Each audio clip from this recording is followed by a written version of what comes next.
Do you want more misunderstood movies and madcap slumber party fun? Well, join us. Join our supercore at patreon.com/cinema-insomnia. You can get exclusive perks and help us make this 16th season your favorite Cinema Insomnia season ever. Become one of our patrons. I think you're a patron at Patreon. Yeah, I believe that's how that goes. Does Tron go to Patreon? Oh, I hope so. I love Tron. Patreon.com/cinema-insomnia. This space for rent. This signal space to your ears for rent. This space between your ears for rent. Do you have a product, service, website, company? Propose, perhaps? No, we don't want to do that, right? If you can't propose? Well, I mean, if you really wanted to propose... It would be encased forever. Johnny says, will you marry me, Susie? We could do that, sure. Yeah, sure. Why not? If you have a product or service or whatever to promote, people, especially that you want to promote to our listeners, why not become a sponsor? A sponsor, you say? Yeah, a sponsor of this program. Contact Mr. Lobo at his personal email. I'm giving this out right now just for you, okay? Right. Don't tell anyone, all right? Whisper it. Mr. Lobo, that's MRLOBO, at cinemainsomnia.com. CINEMAINSOMNIA.com. That sounds so sexy. Yes. Mr. Lobo at cinemainsomnia.com. Contact me and we will get you on the air. We will talk about your stuff. Your stuff. I believe this is the point where we start the program. Huh? Oh, that's right. So why don't we get this program started? All systems go. Hurrah. Attention, Sleepless Knights. Thank you for consuming this OSI 74 product broadcast live from the Black Knight satellite. For optimum performance and safety, your host, Mr. Lobo, asks that you please listen to these instructions carefully. When in a hospital or other healthcare facility, observe the restrictions on the use of electronic devices. Switch off before boarding an aircraft to prevent interference with communications systems. Do not operate this device in the presence of flammable gases or fumes, chemical plants, or where blasting operations are in progress. Always listen hands-free while driving a vehicle. Failure to observe these instructions may lead to immediate termination. It's time now for the show to begin. Thank you. Have a very pleasant evening. You're not dreaming. You're snoring. You're listening to the Sleepless... You might be snoring after tonight's episode. Oh, okay. You're listening to the Sleepless Knights podcast, live from the Black Satellite. Paul is coughing up his lung over here. He probably still has a corn chip lodged in his throat from last week. Well, I think it's the corn chip. It's the combination of the corn chip and whatever's festering in you since like August. It's kind of come around. Yeah, I've been sick since October. Yeah. And now that you're better, and now that I'm sick, I just get to bring it back into the now atmosphere. You're going to be in our house for weeks making TV shows. You're going to get me sick again right when we're rolling, right when I need to be fresh and alive. And the moment we say action, you're going to be... So this is Paul Sanders coughing at you from BESTOW TV. Who is to the right of Miss Mittens, who is to the right of me. Miss Mittens is our co-host, our feminine co-host, to make us more relatable. Yeah. Right? So it's just not a couple of dudes. Yeah, it's not a sausage fest anymore. It's a sausage and greens. Yes, right. It's some soul food happening here. Some sausage and salad? Sausage and salad? Oh, no, I don't know. That's like prison terminology, isn't it? So we are here, ladies and gentlemen. This is like the bonus disc today. This is like if you bought... Are you allowed to say bonus? Am I allowed to say bonus? Oh, bonus. Yeah, bone us. Bone us? No, well, not bone us. Bone us. This is like a bone-in T-bone steak, perhaps. Okay. Bone-in chicken. This is the bone-in ribs, right? As in Tebow? Tybo. That's sort of a football player. I think it's an exercise program, right? Isn't it like Tai Chi? It's sort of like a yoga kind of thing. We are talking about our creative process today. We're talking about the difference between Paul's style and my style. Circles. In circles. We've come together quite a bit on our styles, working on both Paul's projects over at Bestow TV and working on stuff for Cinema Insomnia and OSI 74. And we're asked a lot. People go, "Oh, where do you get your ideas? And how do you do your shows?" And it involves a top hat and a bunch of numbered balls that correspond to something on a card, and we just pull them out at random. Right, randomly, yeah. Pull. You just the pull end. A bingo, Thanks a lot, guys. Good night. Good night. We pull a bingo ball out of a magician's hat, and read whatever the card tells us to say. No, I mean it's funny because G23. When people say, "Where do you get your ideas?" I always say, eBay. No, I always say Fiverr. If you don't have ideas, you're blessed. It's like I have too many ideas. I mean, this house. This is why we're insomniacs. The house is a damn disaster because it's filled to the brim with a bunch of half ideas. There's an entire room. You showed me the entire room of half ideas. Oh, it's horrifying. I mean, that could be a movie title. The Room with Half Ideas. It's just a hoarding here of stupid half ideas, and if I didn't have any ideas, I would be so happy. I'd be free, I would just run through the fields and just let the breeze blow through my ears. I think I've seen that movie. It's Flew Over the Cuckoo's Nest. Maybe. Is that it? Yeah. I'd throw so we got to get you a lobotomy, and we got to get you an Indian chief, and I could just throw that water fountain through the window and run free. Is Miss Mittens get out of this crazy house? Is Miss Mittens Nurse Ratched? Is that her role? Don't talk about her. She's right here sorry. that. We don't have nurses on Cinema Insomnia. We have flight attendants. We're not legally allowed to call them nurses. So William Castle, when he presented movies, always had these registered nurses. And with an ambulance handing out these waivers and stuff because the movie was so scary. And were they real nurses? I mean, were these off-duty real nurses? Do you think he would have gone that far? You think he could afford that? Or is he could afford it. Or is it just easier to just slap a nurse costume on an actress? Real nurses aren't like nurses. That's what's sad is we don't really have like nurses like that.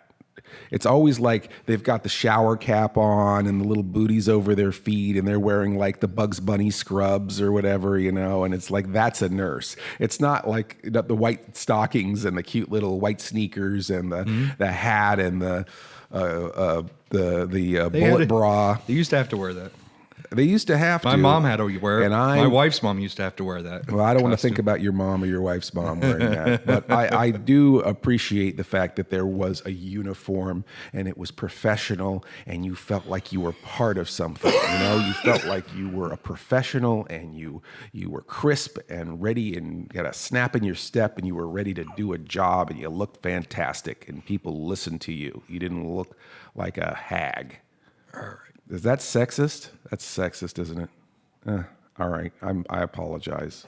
Circles. Send your angry letters too. Circles. Petition the internet and we'll have that last segment and remove it from your Yes, Paul and I talk in circles. And part of the reasons why we're doing a podcast is because after a shooting schedule and our lizard brains are fully activated, we usually have about a 4-hour conversation. You're usually munching on leaves, and I'm over eating flies. Walk around. And somehow, it's always 5 a.m. when we finally collapse. And we thought, we should have recorded this. It's usually, what time is it? 5 o'clock. And then we talk a little bit, and it's like, oh, well, we should really get it. Or what time is it? 1 o'clock. Oh, we should probably, call it quits or whatever. What time is it now? It's like 5 o'clock. It's like, it's only been 5 minutes, and all of a sudden it's like 4 or 5 hours go by.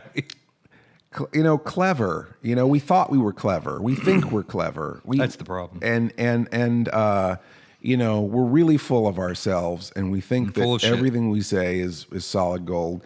So we thought solid gold shit. We decided that we would, Paul. We can't say sorry.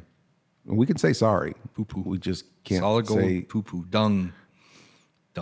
What's solid gold and rings like a bell? Dung. I don't get it. I don't get it either. So we are talking about how our crazy thought process, and the fact that if you don't have ideas, don't make a show. Don't get into entertainment if you don't have any ideas. Gosh, do make some money. Do something that's going to get you somewhere. Don't be an artist or an entertainer if you don't even have ideas. Anyway, we have a lot of ideas. And a lot of those ideas go in circles, and that's kind of what we're going to be talking about. Well, today, I think right? And they feed each other, right? Well, it's those things that I think the bit that we're going to work on is a bunch of things that are unrelated and end in a circle. Yeah. I mean, I guess that's kind of an idea too. I guess that's the idea. And I guess, there is a holistic sort of interconnectedness of all things. I mean, I know we want to get all Dirk Gently on this. We talked about two different things that resulted in our circular thinking that was really big. Like, holy crap, how did our day end this way when it was completely different? Yeah. One thing's we're going to keep off the record because it's going to go on to it's going to go into the show, go into Cinema Insomnia. But this other bit, we decided, let's put this on the podcast and it is freak some people out. It is interesting. Yeah, we're going to blow some minds tonight if you're ready, ladies and gentlemen. Blow. No. Oh, minds. If we so turn the lights down low, and perhaps consume an adult beverage, perhaps imbibe in illegal substances, and really get Timothy Leary ready to blow your Hunter S. Thompson weirdo gonzo brain. Timothy Leary was on Second Street, right? Second City. He was on Sesame Street. Sesame Street. Yeah, I think so. I got the two things. He was on Second City. Of Eugene Levy. Oh. who I don't think ever did LSD. That you know of. That I know of. Because if he did LSD, he probably would have ended up on Saturday Night Live. Ooh. Oh. Wah, wah. So, Mr. Lobo and Paul Sanders and Miss Mittens, we are going to take a short break, and we're going to be back talking about Paul's creative style, my creative style, and circles of thought, circles of life. Hi! Run for your life. Mama's coming.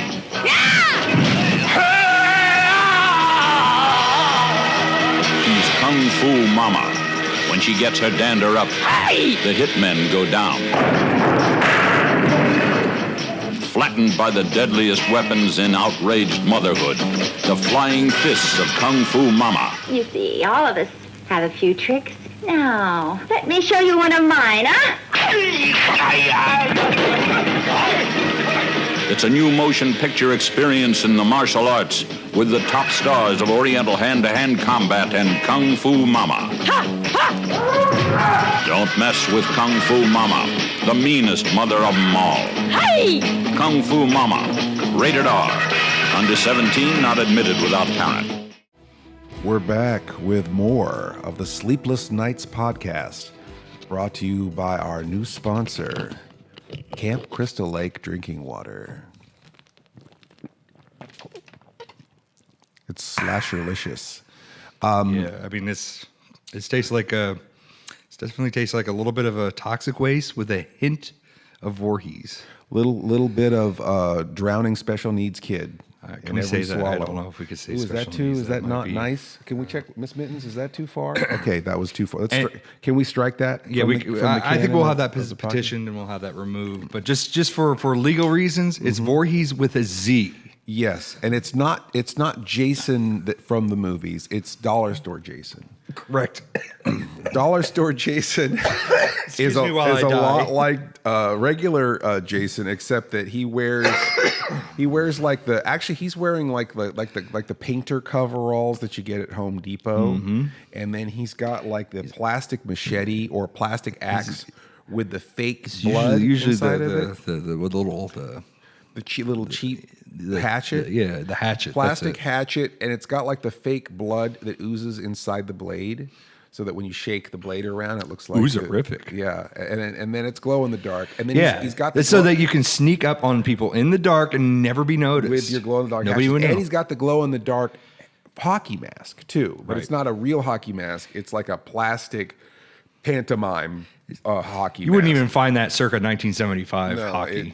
it wouldn't protect you from a puck to the face. That's for sure. Yeah, what the puck? But he's got the glow in the dark mask and the painter smock and the cheap plastic. So if you see that character in your grocery store, you're at the display of Camp Crystal Lake Drinking Water. And so we thank them for our new sponsor. We no longer have our corn chip sponsor, which is good because these guys are not taking a piece out of the. They're taking a piece. Well, yeah, but not financially. Not financially, but they're Let you fill in the blanks. They're not going to be putting any copyright claims on this podcast, but Paramount probably will. Well, no, that's why we spelled it with a Z. Yeah, I mean that's why they spelled it with a Z. I know that's why they spelled it with a Z, but that might not stop Paramount from trying to monetize our podcast. Crystal Lake. I mean, there is a Crystal Lake. Crystal New Lake Jersey. exists. So maybe they'll be the ones that are coming after us. They're the ones that they.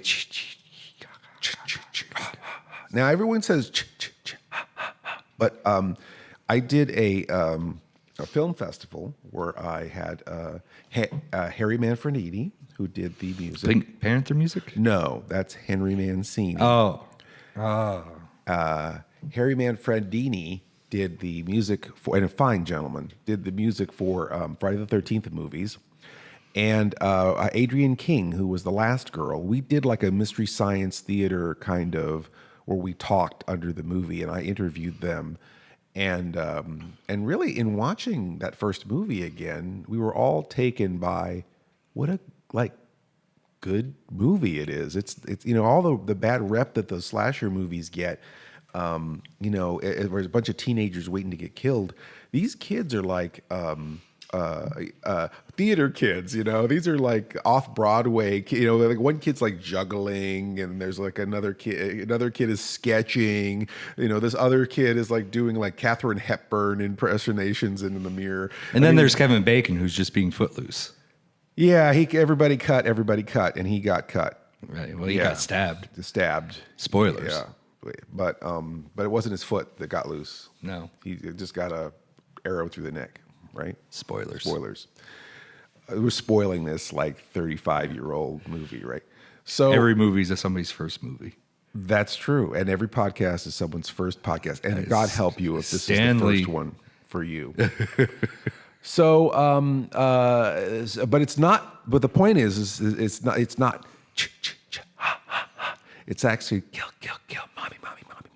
So it's the voice in the head of Mama Voorhees. Not with a Z. Not with a Z. And she's hearing, kill mommy in her head, I guess, as she's... Well, it's almost projected until you see the child at the end that she's psycho and that everything is in her mind to begin with. Yeah. And then they could almost end that movie without Jason popping out of the lake, and it would have actually been that type of movie. Yeah, and what's weird is that at the end of that movie, he's like 10 years old and has the mutant head, and he's like the giant forehead, and he's gross, and he jumps out of the lake and grabs We're talking Adrian. about Jason, right? Yeah. Okay, because I was going to take that personally.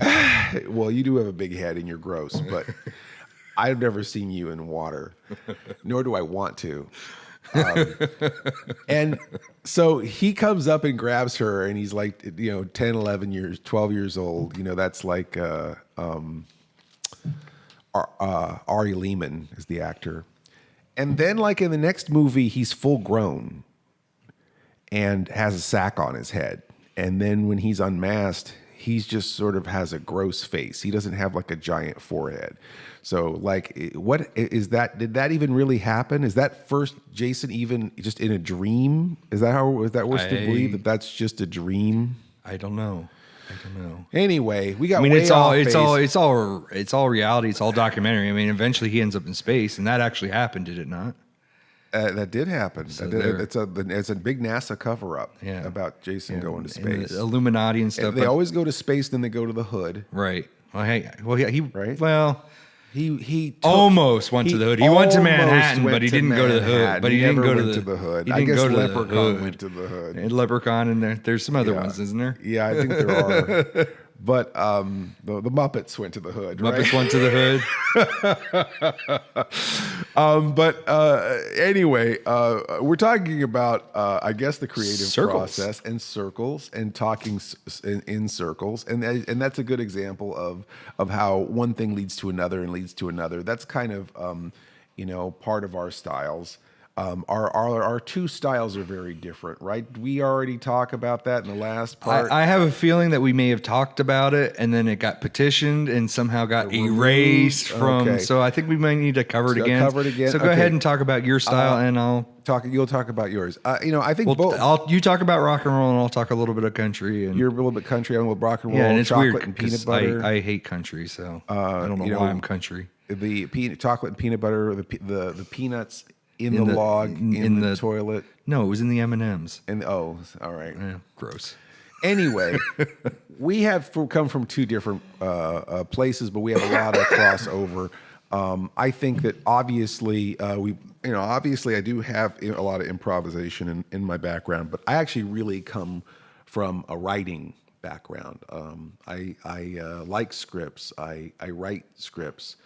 If you look at a Cinema Insomnia episode, it's 17 to 22 pages of writing. Of long writing, dry. Just kidding. So, I've read a lot of these scripts in the last couple of days. yeah, Paul doesn't like to read, and sometimes he needs help. I'm like, with can you read this some to of the me? hard words. There's not enough pictures with this. I Yeah. don't get And this. Paul gets up on my lap, and I read him the script. I fall asleep. I'm sucking my thumb. And but I feel like that even if you go off script, you have kind of a clear path of what your intention is with your work. And I'm a big fan of intention. I'm a big fan of planning. And so I do a lot of and I come from And we even get up. We get as far as Plan 9, maybe Plan 10. Plan 9, the resurrection of the dead. So we have, so my style is definitely from a pre-production standpoint. I do like to write and draw, and so I will draw things the way I think they should look, and I will write things the way I think they should play out. And which is interesting because a lot of being in comedy and also a lot of working in low budget, I've been forced to also try to be good on my feet as well. And Paul is almost the opposite, right? You started film school where they tell you the script is king, right? Yeah, well, they do tell you the script is king, but they also my style is more closer to what's the documentary style, which you gather your materials and you go and you sit in the editing bay and you basically write your script from that. So a lot of these things you're capturing life, so you can't really script life. You got to go out there and you got to capture it. Most of your scripting maybe is like somebody, if you're interviewing somebody or whatever, you may. You have to write it in their words, but you may write down what they're saying and then help them kind of re-say the same thing. Mm-hmm. But in the last several years, when it comes towards what I've been doing for YouTube, there's no real way to really script it. When we're doing interviews with people, when they bring you in, it's like, you've got 5 minutes. You don't got time to go through all this stuff. You got to get in and get out. We don't want you killing all of our time and taking our profits away and so on and so forth. Damn us. Mm-hmm. But the other key thing that I do is the montages and stuff like that. And there's no way of scripting a lot of that stuff.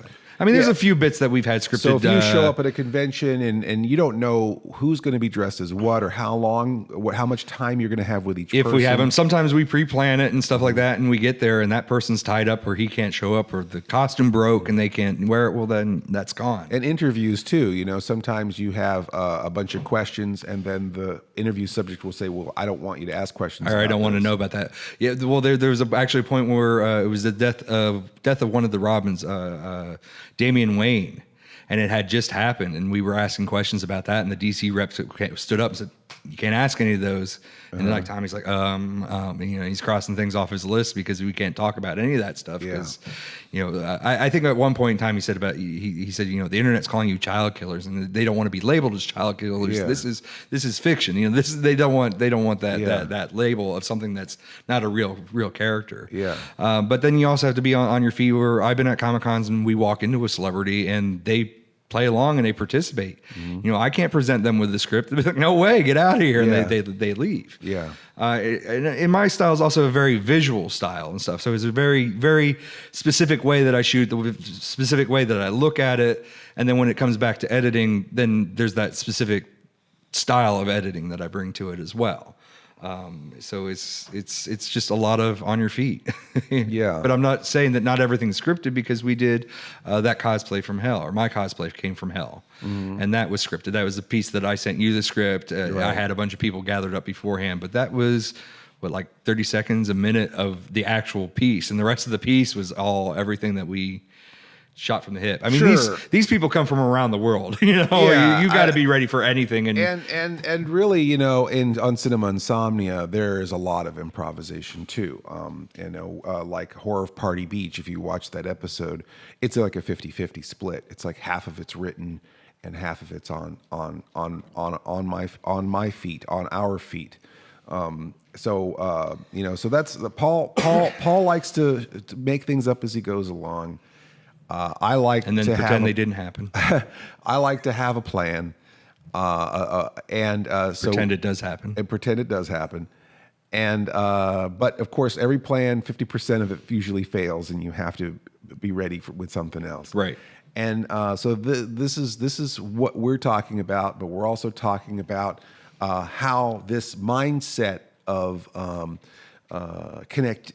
also being connected with everything, and how you're always looking for an opportunity or a connection to create, that also brings this weird world of where you're seeing all these things connected, and things come back around and feed into each other, and one creative project becomes another, and et cetera, and et cetera. And that's what we're going to talk about a little bit. Or even more so is is things that you don't see until the end, and then it becomes connected. right. And I'm sure everyone has that moment too, where you know, you're thinking you're doing something that's totally unrelated, and then you're like, whoa, this is this thing that I just learned about, you know, and now it's important for me to know this thing and why. So anyhow, again, please indulge us. We're talking weird, but you know, again, you wanted it, you asked for it, and now you got it. Now you got to suffer with it. You're gonna have to sit here. We suffered for our art. Now it's your turn. Now it's your turn to suffer. That's right. So we'll be right back with more suffering. The fine family-run space for oddities, collectibles, retro kitsch, antiques. Don't you mean eclectic crap? We like to say one-of-a-kind items, Paul. Area 707. That's Area 707, located inside Cackleberry Antique Mall in Paradise, Pennsylvania. Please visit our Facebook page, facebook.com/Area707PA. That's facebook.com/Area707PA. Come see us. There's Cinema Insomnia merchandise there too, and Eclectic crap. that's right, at Area 707.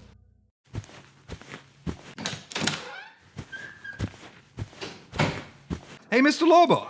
Oh, Paul, what's up? I have a question here about this memo that I got from you. It says that BESTOW TV now needs a commercial. Oh, whoever wrote that should get fired, I think. I'm not quite sure what to put into said commercial. For BESTOW TV, I mean, you know, you just talk about your channel. Like creative continuity and its sister show, bonus content? Right, all the convention culture and the interviews with celebrities and all that stuff, sure. Well, I guess I could also mention the cosplay montages, cos-tunes. Cos-tunes, right. Astonishing cosplay montage set to an epic soundtrack. I guess there's convention rewind too. Those are great. We've run those on OSI 74. So I guess that's all I need. So I guess I'll have. Are you sure? Because I think there's one other show that you produced for a BESTOW. I don't know what you're talking about. With Mr. Lobo. Yeah, what that about we it? do together, the thing that we do. Remember all those videos we did? Oh, like Mr. Lobo does. Yes, Mr. Lobo does, of course. That's awesome. I'm going to get right on this and I'm going to write up the script. Hey, wait, Paul, you forgot to tell them to go to bestow.tv or youtube.com/bestowtv. Idiot. We're here at Camp Lobo, and we're talking about the creative process. Second week of Camp Lobo and everybody's here. And man, oh man, I mean, there is a lot of, like I said, a lot of things that we make up on the spot, and a lot of techniques that we go back to, and a lot of things that sometimes we're doing a thing and we don't even realize we're doing a thing until we're too deep into it and we realize that we've created a thing. With Paul and I, we have a few patented things that we always talk about. One of them is, well, you know what a montage is. Paul's famous for his cosplay montages. I'm pretty sure that they've heard this. We're up to episode 5, so I think they've heard it, the word montage thrown around for like 5 episodes. And you know, it's like the A-Team, right? There's always that scene where it's just like they're showing everybody doing their thing. Rocky's known for it. Or Rocky, where he's suiting up and he's putting his headband on, or I guess that's Rambo. Yeah. But there's also Rocky 5 where it's nothing but montages. It goes from one montage to another There's like montage. 3. There's like 5 training montages throughout that whole movie. Oh God. He's training with Creed. He's training in Russia. He's drinking raw eggs. He's I always want to do a bit where you put all the raw. Someone must have done this, where you put all the raw eggs into a glass and then just pour them into a frying pan and cook them. Has someone done that? Because No. I feel that would be hilarious. Copyright Lobo. All right. So Copyright Insomnia. anyway, so Paul and I, when we've been doing these, Mr. Lobo does, and we've been doing these different bits. One of the things that we keep doing is these montages where not really much happens. Nothing happens. It's Mr. Lobo pretty much in the same place, almost doing the same thing, and everything's kind of happening around him. Yeah, the idea is that you're one place, everything happens around you, or you're one place and whatever's happening is beyond the camera, and the viewer has to. And usually the camera is in the same place, and Never usually moves, I'm rarely. roughly in the same place. And so we call that a non-tage, where it is a non-tage of not much difference between shots. And these things, and Paul really, in the editing, Paul really crafts all of these pieces together to where a story kind of ekes out with all of these pieces. And if you watch the procrastination video, Mr. Lobo does procrastination. The Eclipse has a montage too. The Eclipse has a montage. So Halloween, maybe it doesn't have the music bed, but it does have a. And then the montage. same thing with the boxing. We decided to do reboxing, and now reboxing is a term. We just say reboxing all the time as if it's a thing, and it's a thing. And it's a thing. It's a thing in these walls. And when people, what's That's hilarious true. is That's people true. always say, "Oh, you got to have a reboxing." Every time somebody says every time I say the word unboxing, some insomniac or some fan jumps in and says, "Oh, but you got to do the reboxing." So it's kind of. Do you want us to do an unboxing? Yes, but only if it has the reboxing. It has the reboxing. If we open that, they want me to put it back in the box too. So we have kind of things that we do, and one of the things that Paul does is, again, this sort of unscripted, spontaneous, free-form jazz of filmmaking. That Mr. Lobo does is kind of the mesh of the two skills, because sometimes that's part. Usually, it's an idea is thrown out there. Either one of us throws out an idea. One end of it is that you semi-script what you're going to say, and my end of the deal is put the damn thing together. And usually, at some point in time, most of these have a non-Taj idea in mind. I like to feel like it's going somewhere before we start. I very rarely, except for the unboxings. I mean, the unboxing we kind of don't really know what we don't rehearse. We don't know what's in the box. We rehearse up to the box. Don't actually open the box. Kind of play with that idea. If there's a gimmick or whatever, we play with that gimmick. So and then sometimes I have an exit strategy where it's like, okay, once I do this and put thing back in the box, I'm going to close the show like this. Right, and the rebox is usually scripted too. We pre-plan how it's going to be reboxed so that we're not regurgitating the same idea over and over and over again. It has a new aspect or something that will be funny. So we try to at least have some ideas present before we start rolling. And in one of the unboxing videos that we did, which may or may not have aired by now. By now, I think maybe. I don't know. We're time travelers, so you have to pardon our jargon. It may or may not be on YouTube. Jargon. It may or may not be on YouTube at this moment. But if it isn't on YouTube, it will be coming to YouTube soon. Be soon. If it is on YouTube, Congratulations, Yes. you've got a present from the future. But we were sent a box by one of our fans, and he sent us. This guy usually comes to Monster Bash, and he bought our Bob Wilkins special, which, by the way, has a review on the back of it from one of the guys in Rollerblade Warriors saying that it's the worst 3D ever. So if you ever buy the Spoilers. DVD of This is going to tie together real quick. This is nice little dovetail. if you ever buy the Cinema Insomnia DVD of the Bob Wilkins special, it does have a Michael Saunier of Rollerblade Warriors review on the back. Okay, so this person Sent a lot of stuff. sent a ton of stuff. There's a in lot of fun box. stuff in that. A lot of fun and a lot of weird movies. Obviously, if he's going to buy the Bob Wilkins special, he's really hard on the team and knows a misunderstood movie when he sees Hard it. on? He's Hard. very hard. On. There's a comma? Well, there's not a comma, there's a space. He's hardcore. We'll All just right, say that. All right. Let's keep this PG. He's really hard. I'm sorry, Miss Mittens. All right, just relax. All right. Anyway, I know I'm vulgar. Get off my back. Yeah.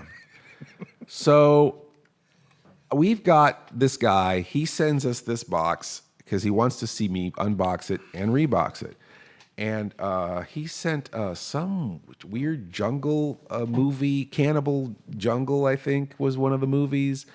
There were some wrestling figures in there. Correct. There was some G.I. Joes. There was a lot of funny Alf cards. Yeah, all sorts of odd things. Was the Alf bubblegum cards in there? Alf too? bubblegum cards came from that. Yep.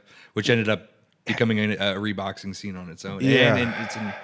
Well, no, it got caught. It was in procrastination, It's but it got mentioned caught. in the Pepsi Right. video. And it got cut from procrastination, but you can see where it is because the sticker is still on Miss Mittens. And anyhow, one of the Spoilers. things we got, and I feel Sorry. like, in my line of work, I've heard it all, I've seen it all, and that's actually not true. There are so many movies out there that I've never heard of, which makes my job exciting because my fans are so great. They're always introducing me to movies I've never heard of before, and we got this movie called Pocket Ninjas.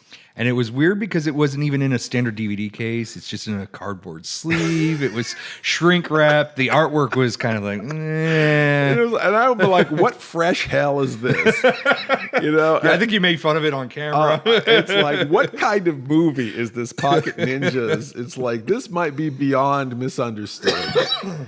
And so it was kind of the joke of the night was Pocket Ninjas.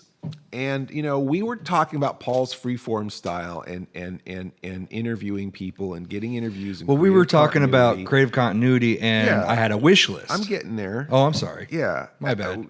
And so we were talking about, shooting, and it was funny because a lot of what we were talking about was about our styles of shooting and how I would want to, if I was going to interview somebody, I would want to be really prepared for that. Right. And sometimes you can't be as prepared as you want to be. Right.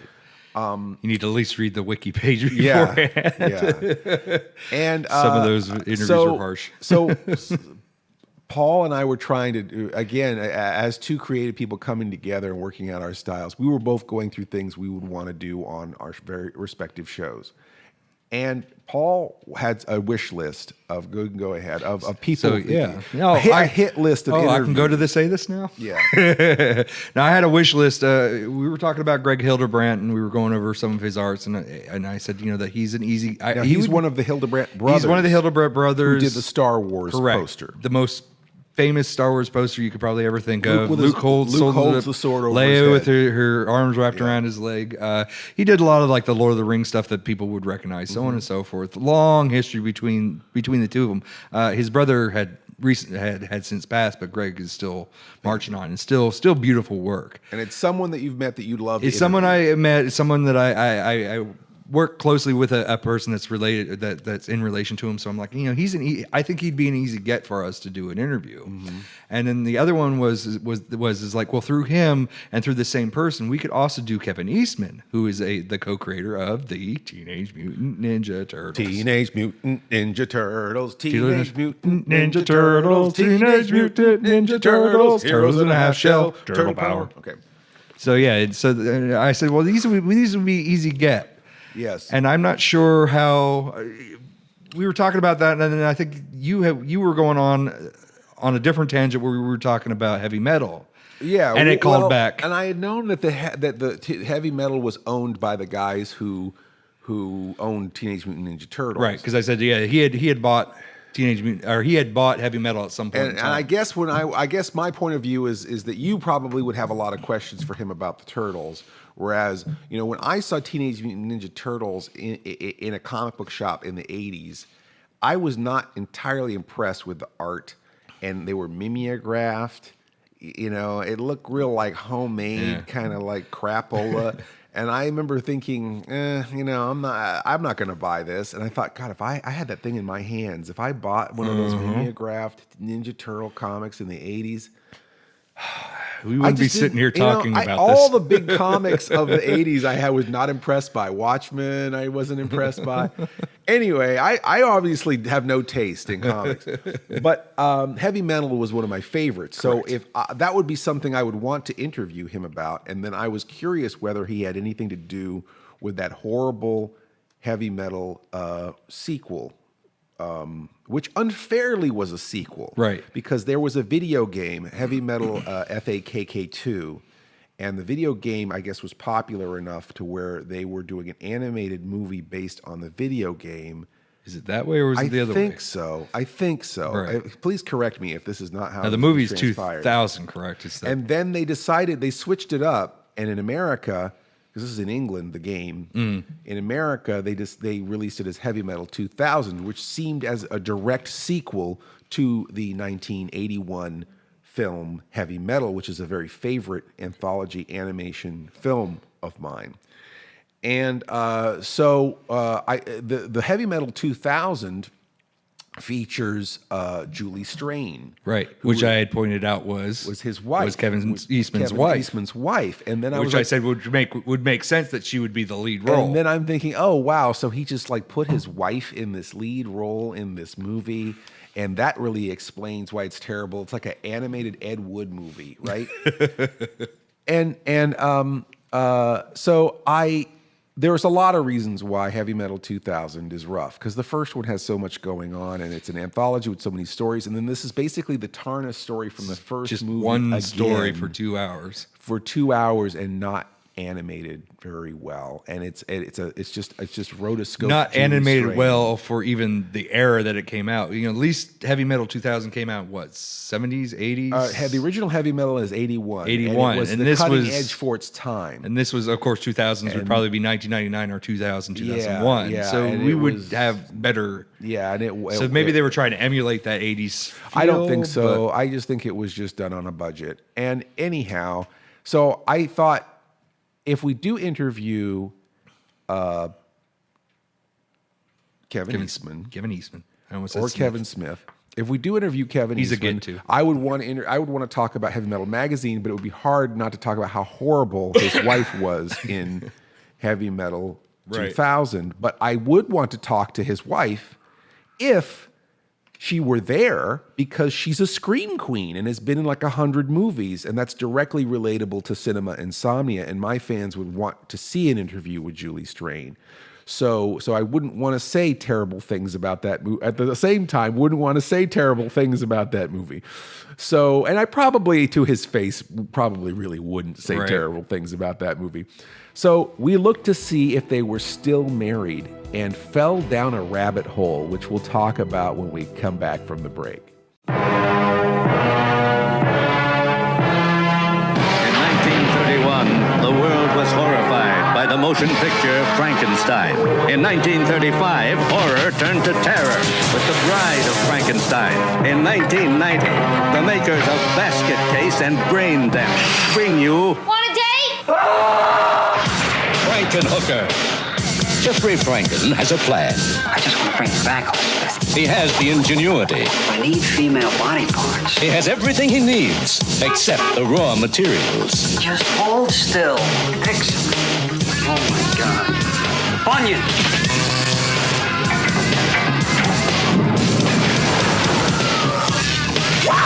Jeffrey's creation is alive. Looking for some action? Oh, yeah. She's sexy. On a date? You going out? I'm on my way home, but thanks anyway. And she's sutured to please. Listen, I'm looking for a very tall, attractive woman. She's purple. She's got fresh stars on her. She's in the bar. Now a motion picture like no other.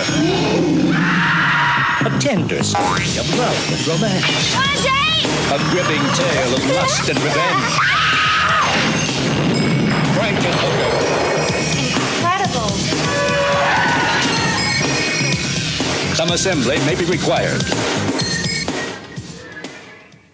We are the Sleepless Knights of Insomnia, and we are back with our sponsor, Camp Crystal Lake Drinking Water. You know, I was drinking some of this during the break, and you know, this really has some sharp flavor.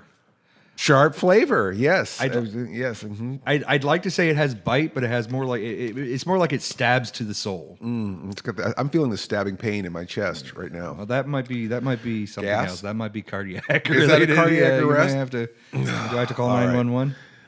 So Paul and I again this is after a jag. While I think we filmed like 7 videos that day or something, or And 10 some, videos. yeah. And so We did a couple boxing, boxings and then we did reboxings, Lobos, and we did reboxings, so on and so forth. And a lot of them are still waiting to be edited and put out. Unless they're out already. Again, because we're time travelers. Don't ask. And we get to Wikipedia and look up to see if Kevin Eastman is still married to Julie Strain. And then I go, well, they weren't, right? They weren't still married, or they were. They are have a arrangement, right? Where they like each other, but they're not really still married, Right. or it was sort of complicated. I It was remember. a complicated mess. And I thought, well, maybe if they're still on friendly terms, we still might be able to, even though she's retired from making horror movies, it might be nice to get her, although it would be great to have her act in something. It might be to talk to her about her career as a scream queen. And so I decided to take a look at her filmography and the movies that she was in. And good Lord, gosh, if we had the time to go through the titles, do yourself a treat and look up Julie Strain's filmography. Right. Half of them were like, "Is this softcore? Is this? You're right. Ours is full hardcore?" And then with a title like that, and there was Zombie-geddon, and there's a whole bunch of them on there. And then she was in I think one of the Beverly Hills Cop movies and some things too. Naked Gun, 33 1/3. I mean, she's in a few things, but a few bigger movies. But mostly like these real run and gun kind of like low rent. What is it? Shot on Shitio? Is that how they say it? Kind of movies? I don't remember that You don't side remember of Blockbuster. Did they no? What about film school? They didn't have Shitio? Well, Shot on maybe. Shitio? So can we say Miss Mittens? Can we say Shitio? I think that's really. All right, we I can't think that's say a that. specialized type of video, and Okay. I think you. Oh yeah. Yeah. Okay. Is that copophilia kind of film? Yeah, maybe. I don't know. So, Miss Mittens, I'm sorry. Okay, I'm just jokes. Just relax. Wow. Oh, man, it's gonna be. We have a long talk after this. A long drive home. Yeah. So, we get to Julie Strain's filmography, and we see Rock and Roll Cops 2, which is hilarious unto itself. And we thought, well, wait a second, they made 2 Rock and Roll Cops movies? Uh-huh. So then we clicked on Rock and Roll Cops 2. Which it's subtitled Rock and Roll Cops. Yeah, but what was Rock and Roll Cop 2 was they had a subtitle. It had a Yeah, and what was it? I don't remember. It was The Adventure Begins. Oh, was it The Adventure Begins? Because we were like, if this is like Rock and Roll Rebo Cop, Williams? this is Rock and Oh, Roll yeah. Cops 2, but The Adventure Begins. Well, what the hell happened in Rock and Roll Cops 1? Yeah, the adventure hadn't started yet in Rock and Roll Cops 1. So then we looked up, and Rock and Roll Cops is just an alternate title for Rock and Roll Cops 2. So there really only is a Rock and Roll Cops 2, and we thought, well, that's funny to start with the second one. And I think eventually it said that when they released it to DVD, eventually it just became Rock and Roll Cops. And then it had Kevin Eastman as an actor in it, right? Correct. Yes. And then we're like, well, Julie Strain and Kevin Eastman were in this Rock and Roll Cops movie together. That's weird. Yeah. And they must be friends with the director or something. And then because the director, we noticed that she was in a lot of films similar by the same director. Right. So a lot of the films, the guy who directed Rock and Roll Cops 2, who was Scott Shaw, directed a lot of these really goofy sounding movies that Julie Strain had been in. And we're like, oh, well, they must all be buddies or something. You know, that's a lot of movies for her to be in, made by this guy. And the artwork and the style of the artwork for the video boxes look really terrible. I mean, like junior high school project kind of cut and paste on some of these video boxes. Just a still of a scene in the video that they just put on. You know, I almost feel like and just sort of like out of the box kind of fonts and stuff for the titles. And I think it did it say on it that it was a Zen film of Rock and Roll Cops 2? Because a lot of them did. I don't know if that's when we tripped over Zen film, or if it was I didn't going notice down the it rabbit right hole away of Scott Shaw. So we go to Scott Shaw, and we go, who's this director, Scott Shaw? And we start reading his filmography. I think this is where we get to Zen filmmaking. Wikipedia, right? And they said that Wikipedia and God, he made like 1 trillion movies. I'm like, how do you make this many movies? You know, it's like, how did this guy get all these movies greenlit? And then I saw it says that Scott Shaw shoots in the Zen filmmaking style, cinema verite. Cinema verite, cinema verite was the first thing we read. Because we were like, "What's cinema verite?" And I said, "Oh, Paul, you know what cinema verite is? You remember in the '80s, like all those music videos and commercials for 501 jeans, where the camera's handheld and it's all kind of like spontaneous and camera's shaky. Like The Office is sort of cinema verite, where it's sort of like it's all shot spontaneously and handheld." And he's like, "Well, I shoot cinema verite," which is funny because it's me telling the film school guy that he shoots cinema verite. I guess that's just me. I'm cinema verite. Yeah, you were sick that day when they covered cinema verite. I didn't even. I was trying to throw out the word cinema, or it was like video verite or something like that. Yeah. I don't really video verite. Yeah. Mm-hmm. Yes, computer file verite, SD card verite. So very verite. Very verite. So cinema verite, of course, like the old 501 jeans ads, where it's just the shaky handheld camera, and it's a very loose and spontaneous, and freeform. And then it said Zen filmmaking. That was the other thing. And then we're like, well, what's Zen filmmaking? And then we look up Zen filmmaking, and the description of Zen filmmaking must have had Scott Shaw's name in it like 100 times. A lot of his film on his filmography was a Zen film. Right. Well, we didn't see that yet, but it was first. Okay. It was like a Zen filmmaking, a style of filmmaking characterized by the Scott Shaw style of filming, like Scott Shaw, with the Scott Shaw and Scott Shaw, Zen filmmaking of Scott Shaw, of the style done by Scott Shaw in Zen filmmaking with Scott Shaw. It was almost like a 12-year-old having to do a book report. And which explains why it's no longer on Wikipedia. Yeah, and I think the whole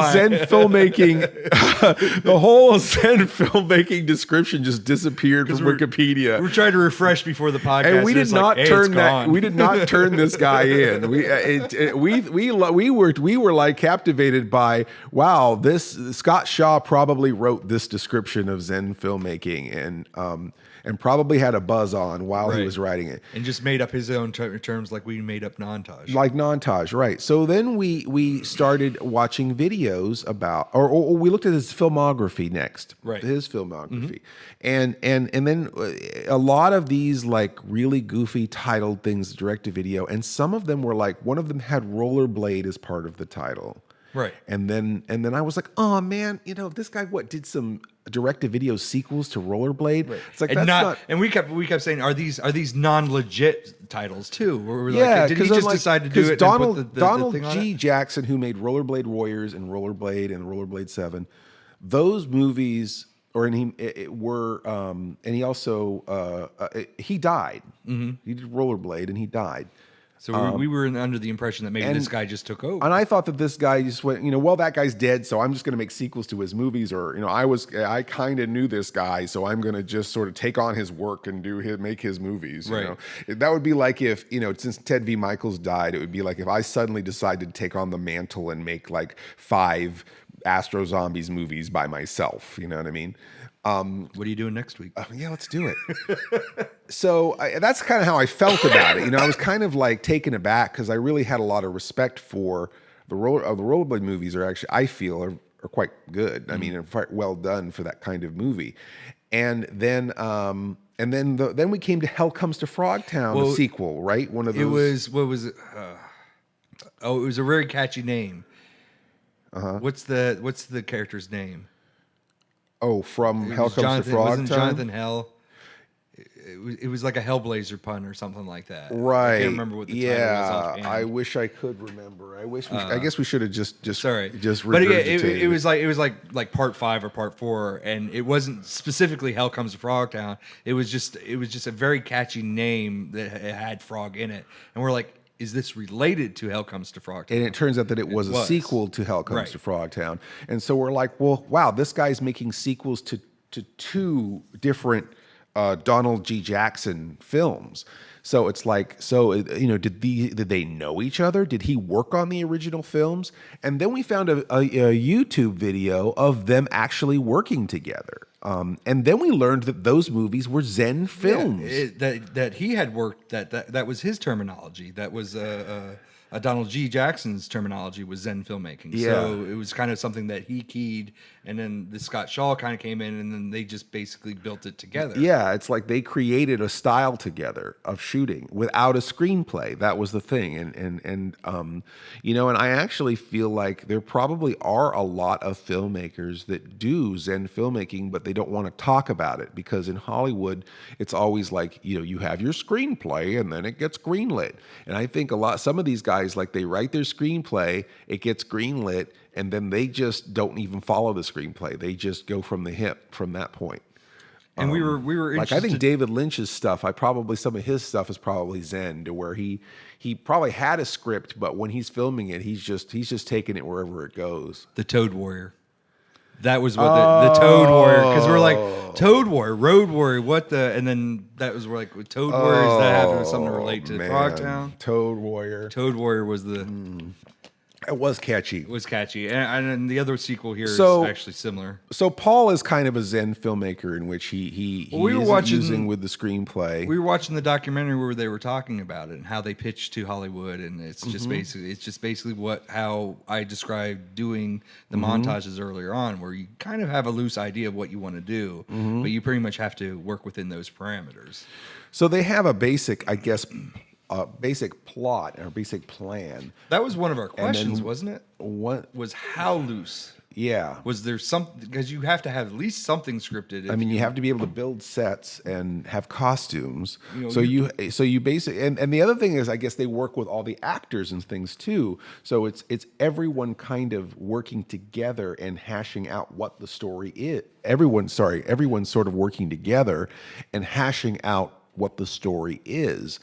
Which reminds me of a movie perhaps more like Spinal Tap, where it's documentary style, but everyone's a character.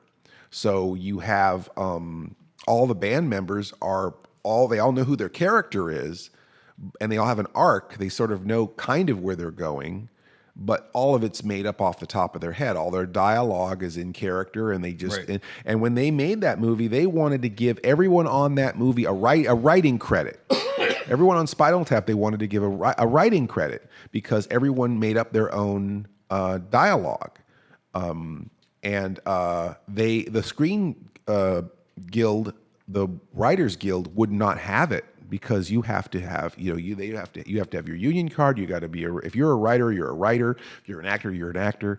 We can't have actors getting writing credit, and so it ended up that Rob Reiner.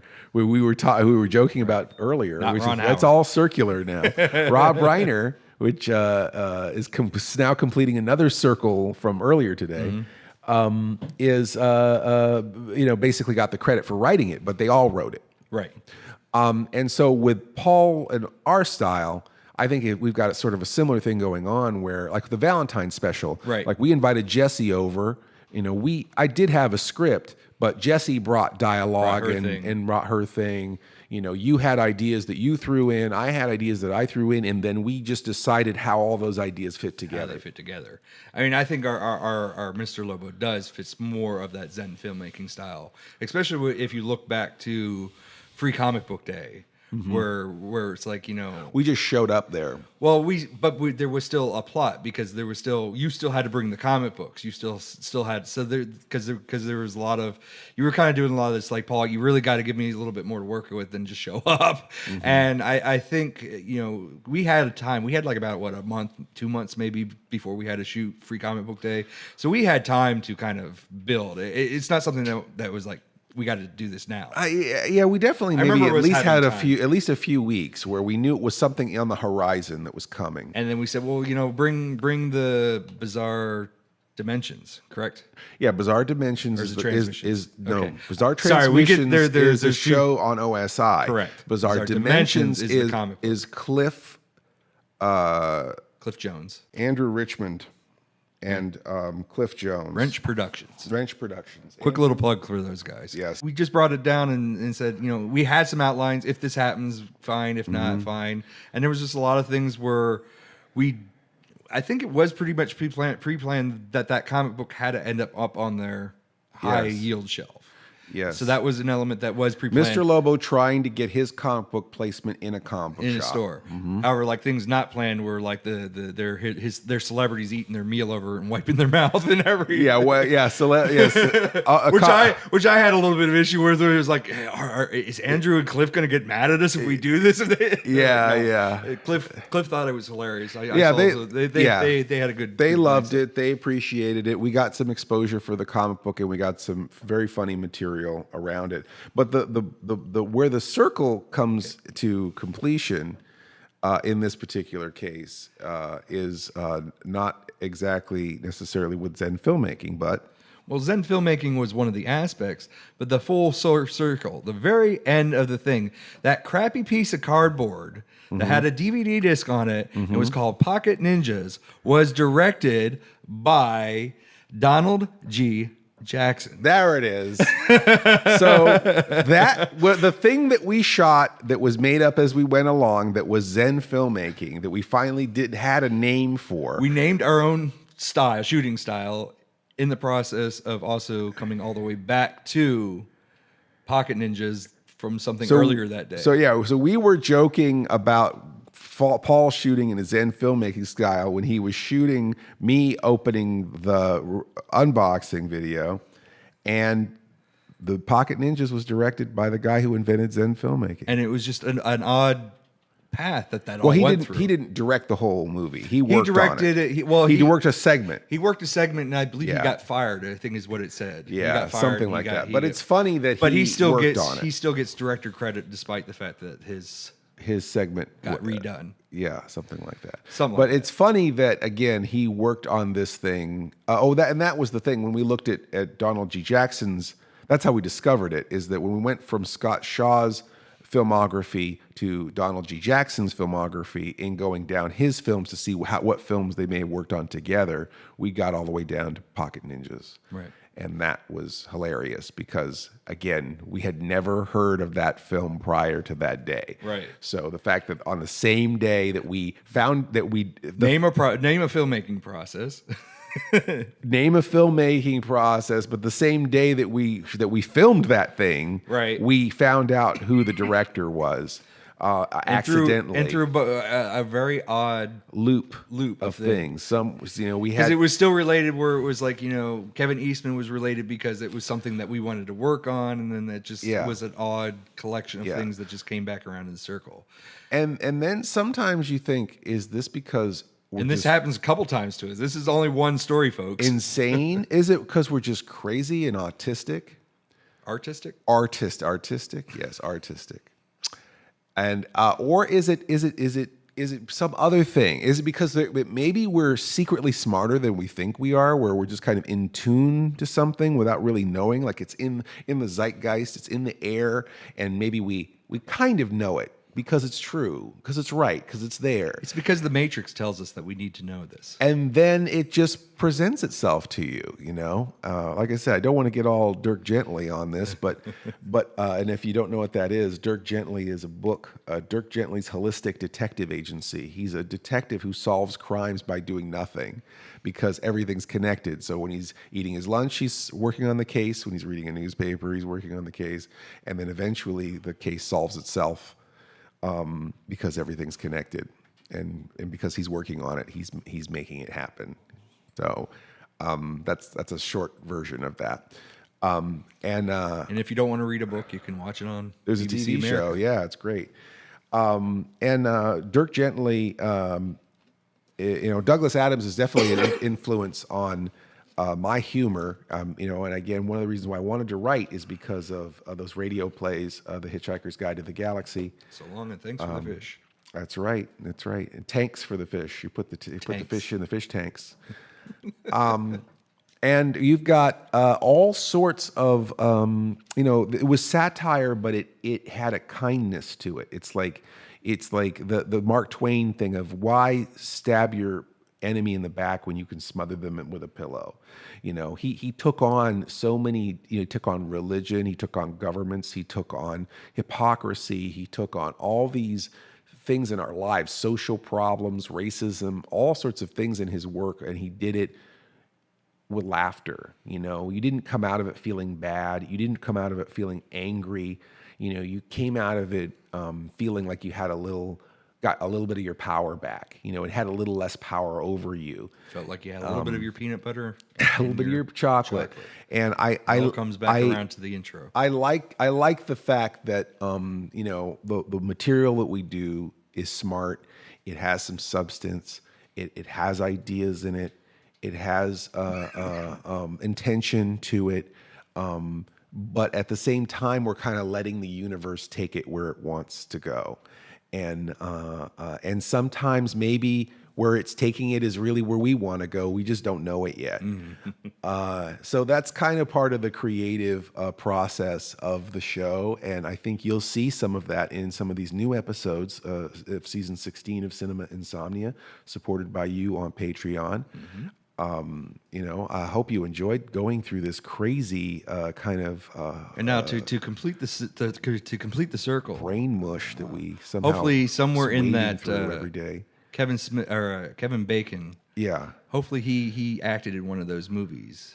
Because it's 6 degrees. Because 6 degrees of bacon, and we just did 6 degrees of Donald, pocket ninjas. 6 degrees of pocket ninjas. So since we talked about Kevin Bacon in the beginning of the podcast, I had to bring it back to Kevin Bacon. I guess that's right. Well, and again, it is all about those 2 degrees. But I have no actual way to connect I think I'm it, 2 degrees from Kevin Bacon. Oh yeah? Mm-hmm. Oh yeah? Yeah, in a couple ways. I've had some bacon a couple days ago. Does that count? Is that what I'm smelling? I guess. Yeah, all right. I think the attendant was named Kevin. Does that count? He gave me the bacon. I don't know. I just need you to put your pants back on. All right. I think it's time to row this boat. Are we trying to sink this boat? All right. This is the Sleepless Nights of Insomnia. I'd like to thank you all on behalf of Paul, Miss Mittens, and myself. Please join us this time next week, or any time next week, perhaps. Same Lobo time?